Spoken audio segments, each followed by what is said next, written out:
Part second EFM paper first economic environment in Rajasthan में अपन विभिन्न प्रकार की बातें लगातार पढ़ रहे हैं और उसमें पिछले दिनों से जो बातचीत चल रही है वो राजस्थान में पॉल्यूशन की बात चल रही थी। आज जिस विषय को लेकर के बातचीत करेंगे वो राजस्थान में पेयजल की समस्या है। राजस्थान में पेयजल की बड़ी बाहरी समस्या है। पेयजल का मतलब ये है कि पीने योग्य जो पानी है उसकी व्यवस्था राजस्थान में भी पर्याप्त मात्रा में नहीं हो पाई है। लोगों को पीने के लिए पानी की समस्या का सामना लगातार करना पड़ रहा है और बरसात कम होने के कारण से ये समस्या अत्यधिक और बढ़ जाती है। इसलिए राजस्थान की अर्थव्यवस्था में सबसे महत्वपूर्ण जो कार्य सरकार को या दूसरे साधनों से करना है वो है राजस्थान की जनता को पेयजल की सुविधा प्रदान करना। यानी ड्रिंकिंग वाटर जो है वो बहुत बड़ी प्रॉब्लम है और ड्रिंकिंग वाटर की प्रॉब्लम तो गर्मियों में तो इतनी बड़ी समस्या हो जाती है कि लोगों के लिए पानी के पीने योग्य पानी के लिए हाहाकार मच जाता है और सरकार को विभिन्न प्रकार के परिवहन के साधनों के माध्यम से पेयजल पहुंचाना पड़ता है। ट्रेन के माध्यम से पेयजल पहुंचाने की व्यवस्था करनी पड़ती है। तो कहने का तात्पर्य ये कि एक ऐसी समस्या खास करके बाड़मेर, जैसलमेर, जोधपुर, जालौर, बीकानेर, गंगानगर, झुंझुनू, नागौर ये ऐसे ज़िले हैं जहां बहुत ज़्यादा मरुस्थल है। यहाँ मरुस्थल होने के कारण से पानी पर्याप्त मात्रा में लोगों को नहीं मिल पाता है और ये 11 ज़िले ऐसे हैं जहाँ पानी की गहराई इतनी ज़्यादा है कि लोग ट्यूबवेल के माध्यम से भी पानी को बाहर निकालना बड़ा कठिन कार्य होता है। तो कई बार आंदोलन भी हुए हैं, कई बार समस्याओं का समाधान करने के लिए सरकार ने कमेटियां भी बिठाई हैं, कई बार विभिन्न प्रकार के कार्यक्रम भी सरकार के द्वारा शुरू किए गए हैं।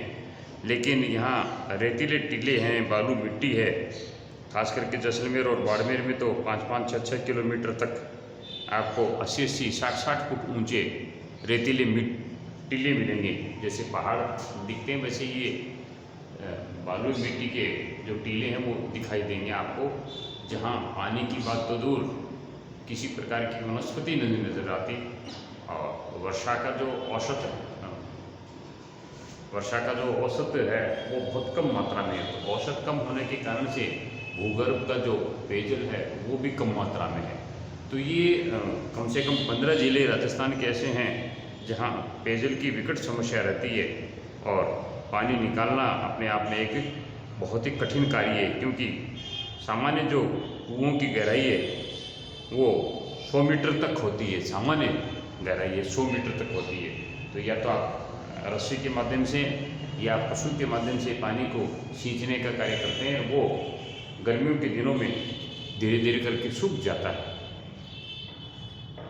क्योंकि कठोर परिश्रम करने वाले व्यक्ति होने के कारण से भरपूर कोशिश करते हैं कि उन कुओं से वो पानी निकालेंगे। लेकिन गर्मियों के मौसम में या धीरे धीरे इन वर्षों में, खास करके पिछले 10 वर्षों में तो ये स्थिति आ गई कि कुओं का पानी लगातार कम होता जा रहा है और ये एक पोजीशन ये आ गई कि बहुत सारे कुएँ सूख भी चुके हैं और डार्क जोन में भी राजस्थान के बहुत सारे ज़िले हो चुके हैं जहां पानी की बड़ी भारी समस्या है।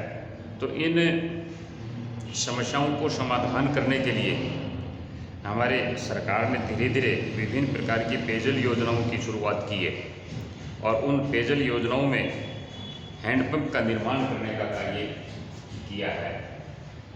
हैंडपंप के साथ नलकूप की बात की है और कुएं खुदवाई के लिए सरकार ने सब्सिडी प्रदान की है। जगह जगह जो ग्राम पंचायतें उनके माध्यम से मेड़बंदी का कार्य किया गया है और मेड़बंदी से पानी को रोकने की जो प्रक्रिया यानी बरसात का पानी है उसको रोक करके आगे भविष्य में काम लेने के लिए उसको प्रिजर्व किया जाता है। इसके साथ साथ ऐसे जो ज़िले हैं जहाँ पेयजल योजनाओं के तहत कुंड निर्माण का कार्य किया जाता है, यानी खास करके जैसलमेर, बाड़मेर, जालौर, जोधपुर ये जो ज़िले हैं आपके गंगानगर, झुंझुनू ये इन जिलों में सीकर का कुछ भाग इन जिलों में कुंड बनाने का कार्य सरकार ने पंचायतों के माध्यम से किया था, ताकि कुछ पानी का स्टॉक किया जा सके, कुछ पानी को संचित किया जा सके, पानी का एक जगह इकट्ठा किया जा सके और उसका उपयोग धीरे धीरे पेयजल के रूप में किया जा सके और पशुओं के लिए भी उस पेयजल को, उस जल को काम में लिया जा सके। तो सरकार ने कुंड बनाने का कार्य विभिन्न प्रकार की योजनाओं में शुरू किया, नलकूप बनाने का कार्य शुरू किया। इसी प्रकार से शहरी ग्रामीण पेयजल योजनाओं में विभिन्न प्रकार के जो तालाब हैं उनको पक्का करना है, जो छोटी छोटी नदियां जो बहती हैं उनको मजबूत करना है, उनकी व्यवस्था करनी है। तो ये कार्य सरकार के द्वारा समय समय पे विभिन्न प्रकार की पंचवर्षीय योजनाओं में लगातार कार्य किया। शहर की स्थिति भी बहुत खराब। आप ये देखिए कि जैसे ही गर्मियाँ शुरू होती हैं, शहर में भी पेयजल की बड़ी भारी विकट समस्या शुरू हो जाती है, क्योंकि शहर में पानी जो है वो इतना गहरा जा रहा है कि लगातार जो ट्यूबवेल शहरी क्षेत्र में किए गए थे वो उन ट्यूबवेल गहरे होते जा रहे हैं, और उन गहरे ट्यूबवेलों में से पानी निकालना अपने आप में एक कठिन कार्य है। और उस कठिन कार्य को पूरा करने के लिए हालांकि सरकार लगातार कार्य और कम कर रही है, लेकिन फिर भी आज एक विकट समस्या बनी हुई। तो शहरों में और गाँवों में पेयजल की बहुत बड़ी समस्या है। दो ऐसी स्थितियां हैं दोनों जगह, गाँवों में और शहरों में, कि पेयजल नाम मात्र का है, और मैं समझता हूँ आगे आने वाले समय में ये बड़ी विकट समस्या बनती जा रही है सरकार के सामने।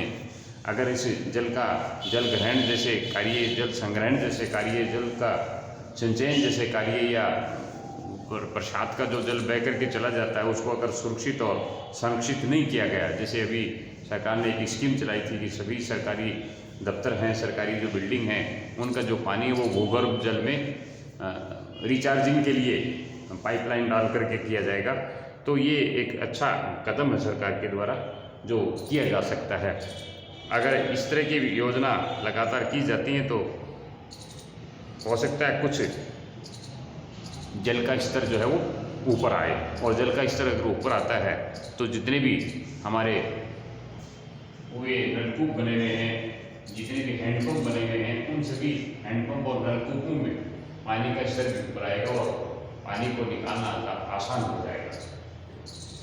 इसके साथ साथ सरकार ने SC/ST अनुसूचित जाति और अनुसूचित जनजाति का जो एरिया है, उस अनुसूचित जाति और जनजाति के एरिया को पेयजल की प्राप्ति करवाने के लिए विभिन्न प्रकार की बस्तियों की, ढाणियों की और गांवों का चुनाव किया, और बस्तियों, ढाणियों और गाँवों में पेयजल की व्यवस्था करने के लिए टंकी का निर्माण करना है, नलकूप का निर्माण करना है, और नलकूप के साथ साथ हैंडपम्प की व्यवस्था करनी है। हैंडपम्प थोड़ा सा आसान होता है, जहाँ थोड़ा सा पानी का स्तर ऊपर होता है तो वहाँ इस व्यवस्था के माध्यम से उस एरिए के निवासियों को, उस एरिए में जो निवास करने वाले नागरिक हैं उनको पेयजल की व्यवस्था की जा सकती है। तो नलकूप का, हैंडपम्प का, और हैंडपम्प जो खराब हो गए हैं उनको भी ठीक कराने की योजना सरकार के द्वारा समय समय पर ली हुई है अपनी विभिन्न पंचवर्षीय योजनाओं में, और बजट में भी खास करके पेयजल योजना भी विचार किया गया है। तो ये कार्य सरकार लगातार कर रही है। इसके साथ साथ जहाँ पेयजल की समस्या है, जहाँ भूगर्भ में पानी पर्याप्त मात्रा में नहीं है, नलकूपों से निकालना या कुएं के माध्यम से पानी प्राप्त करना बड़ा कठिन कार्य है, तो वहाँ सरकार ने परिवहन की व्यवस्था की है। जैसे आप सिरोही में, बाड़मेर में, जैसलमेर में, बीकानेर में देखोगे तो ट्रेन जो है वो पानी की सप्लाई करती है। सरकार ट्रेनों के माध्यम से लोगों तक पेयजल की व्यवस्था और आपूर्ति करते हैं। 2 दिन से 3 दिन से व्यवस्था की जाती है। ये स्थिति सिरोही की है, ये स्थिति पाली के क्षेत्र की है, ये स्थिति जोधपुर की है, नागौर की है। कहने का मतलब है 11-12 जिले ऐसे हैं जहाँ बहुत ही कठिन समस्या है पेयजल की, जिसके लिए सरकार लगातार कार्य कर रही है। इसके अलावा कुछ वृहद परियोजनाएं हमारी राजस्थान सरकार के द्वारा, राजस्थान की अर्थव्यवस्था में वृहद पेयजल योजनाओं का विकास किया जा रहा है, जिसमें बड़ी योजना जो बना करके और कस्बों, शहरों और गाँवों में पेयजल की व्यवस्था की जाती है। जैसे जयपुर है, जोधपुर है, बीकानेर है, भरतपुर है, कोटा है, इन सब के लिए बड़ी बड़ी जो योजनाएं हैं पेयजल की, चाहे वो चंबल के माध्यम से हो, चाहे वो इंदिरा गांधी नहर के माध्यम से हो, चाहे वो बनास के माध्यम से हो और दूसरे प्रकार की नदियों के माध्यम से हो, चंबल को रोक करके उससे पानी का संचय करके लोगों को वितरण का कार्य किया जाता है। बनास के माध्यम से डैम बना करके लोगों को पेयजल की व्यवस्था की जाती है, लोग घरों में पानी पहुंचाया जाता है। तो बड़े जो कस्बे हैं राजस्थान के, उन कस्बों में भी हम इनके माध्यम से पेयजल पहुंचाते हैं और ये व्यवस्था की जाती है। जो कुएं और नलकूप जो सूख गए हैं उनको रिचार्जिंग में शामिल करते हुए सरकार आपको कुछ सब्सिडी प्रदान करती है, जिसके माध्यम से आप उनको और आगे बढ़ा सकते हैं।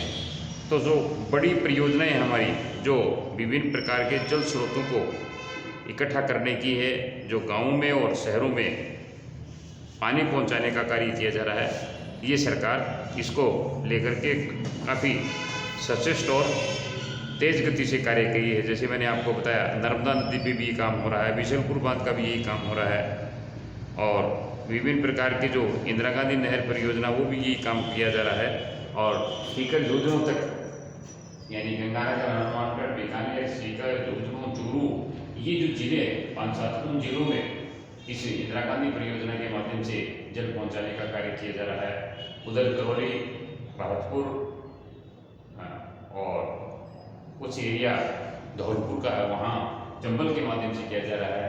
बनास नदी पे जो डैम बनाया है उसके माध्यम से बहुत सारे एरिए को पेयजल के माध्यम से पूरी की जाती है।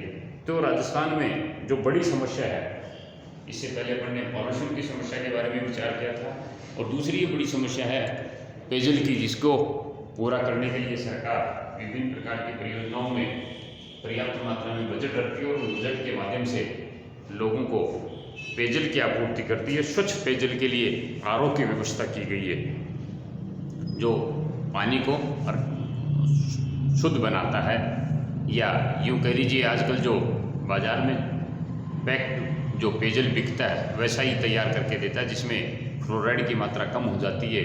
ये यूँ कह दीजिए जो दूषित जल है उसमें से जो खराब तत्व हैं उनको निकाल करके स्वच्छ बना करके लोगों तक सप्लाई करने का कार्य किया जाता है। तो बड़े बड़े प्लांट लगाए जा रहे हैं उसको फिल्टर करने के लिए, पानी को शुद्ध करने के लिए, स्वच्छ करने के लिए।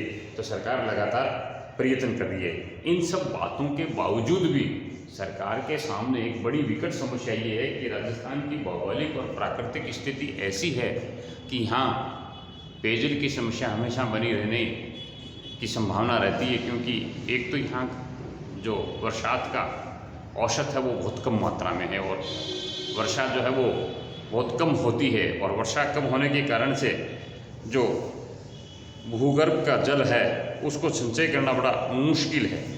दूसरी बात ये कि हमारे यहाँ जो योजनाएं हैं उनका क्रियान्वयन अच्छे से नहीं हो पाता है, उसमें राजनीतिक समस्याएं आ जाती हैं, उसमें सामाजिक समस्याएं आ जाती हैं, उसमें आर्थिक समस्याएं आ जाती हैं। तो इन समस्याओं के कारण से हमारे यहाँ पेयजल की जो समस्या है वो कई बार संकट में रहती है, और संकट में रहने के कारण से लोगों के सामने एक बड़ी विकट समस्या है कि पीने योग्य पानी कहाँ से प्राप्त करें।